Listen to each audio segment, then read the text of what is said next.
महासभा बैठकीत भाजपचे नगरसेवक निशांत भगत यांनी सभागृह नेते सागर नाईक यांचा धुरंधर असा उल्लेख करत त्यांनी मांडलेल्या 18 महिन्यांच्या सर्वसमावेशक वायू प्रदूषण नियंत्रण कार्यक्रमाचं स्वागत केलं. या कार्यक्रमात नमूद केलेल्या आधुनिक उपाययोजनांमुळे शहराच्या हवेचा दर्जा सुधारण्यास निश्चितच मदत होईल असा विश्वास व्यक्त करताना त्यांनी काही महत्त्वपूर्ण सूचनांचा देखील समावेश करण्याची मागणी केली आहे.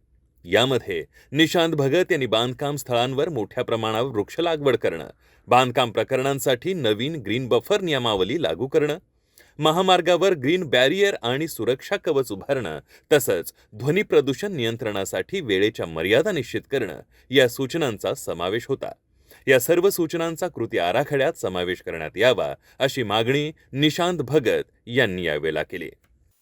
आदरणीय सभागृह नेते, महाराष्ट्र महानगरपालिका अधिनियमाचा किस काढला असं बऱ्याच जणांचं म्हणणं, म्हणजे अक्षरशः आपले आयुक्तही काल कवितेतून त्यांनी बोलून दाखवलं की मला बरंच काही बोलायचं आहे. अशा कवितेतून त्यांनी बोलून दाखवलं. या ठिकाणी मला सांगायचं आहे की एक दासबोधातली एक ओवी आहे. ती ओवी खऱ्या अर्थानं सागर नाईक साहेब आपल्याला लागू होत नाही, परंतु आम्हा सर्वांना ती लागू होते. ज्यास स्वहिताची करणे त्यास किती म्हणून सांगणे, हे ज्याचे त्याचे समजणे सकळ काही.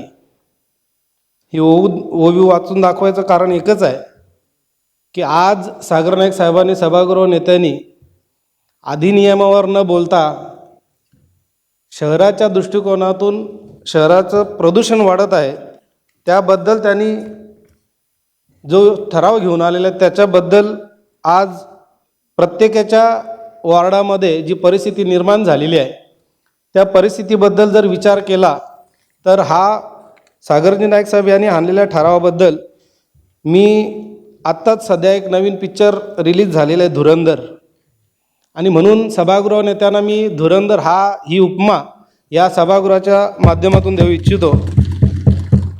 कारण धुरंधर या चित्रपटामध्ये आतंकवादी, दहशतवादी यांना संपवण्यासाठी काम केलेलं होतं, आणि या शहरामधलं वायू प्रदूषण संपवण्याचं काम सागरजी नाईक साहेब यांनी हातात घेतलेलं आहे, आणि तसा प्रोग्राम आपल्यासमोर आणलेला आहे. आणि म्हणून धुरंधर सभागृह नेते अशी उपमा मी त्यांना या ठिकाणी देतो.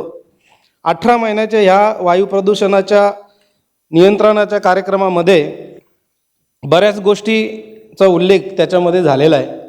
मग रस्त्यावरची धूळ साफ असू देत किंवा झाडांवरील धूळ, हवेतील प्रदूषण मॉनिटरिंग करण्यासाठी बलूनचा उपयोग करायचा आहे, फॉग कॅनल, पाण्याचा फवारा सोडणे, अशा विविध उपाययोजना ज्याच्यामध्ये ग्रॅव्हल जे दगडाचे तुकडे ओपन स्पेसमध्ये म्हणजे झाडांच्या अवतीभोवती ज्या ठिकाणी माती उडणार नाही असेही उपक्रम या कार्यक्रमामध्ये घेतलेले आहेत.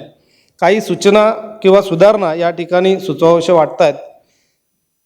महापौर महोदया, आमच्या प्रभागामध्ये जवळजवळ 12 प्रकल्प हे चालू आहेत. 12 प्रकल्पांमध्ये जे काही त्या ठिकाणी ध्वनी प्रदूषण ज्या ठिकाणी होतं आहे, वायू प्रदूषण होतं आहे, प्रत्येक भूखंडाची साईज ही जवळजवळ 2500 ते 3000 मीटरपासून ते 7 ते 7500 मीटरचे भूखंड आहेत. मी आपल्याला मधल्या काळामध्ये एक निवेदन दिलेलं होतं की भूखंडाची साईज जर 2000 मीटरची असेल किंवा 2000पेक्षा जास्त भूखंडाची साईज असेल तर त्या ठिकाणी वायू प्रदूषण बाहेर पडू नये, त्याचे कण बाहेर पडू नये म्हणून त्या ठिकाणी मोठ्या गमल्यामध्ये, मोठ्या कुंड्यांमध्ये 14 ते 16 फुटांची झाडं त्या ठिकाणी लावावीत, जेणेकरून तिथून बाहेर पडणारी धुळीचे कण हे त्याच ठिकाणी थांबतील. कारण आपण ज्या काही यामध्ये अनुपालनासाठी काही त्यांना अनुपालन करण्यासाठी जे सांगितलेले आहेत त्याच्यामध्ये ही गोष्ट मात्र त्याच्यामध्ये मेन्शन नाही.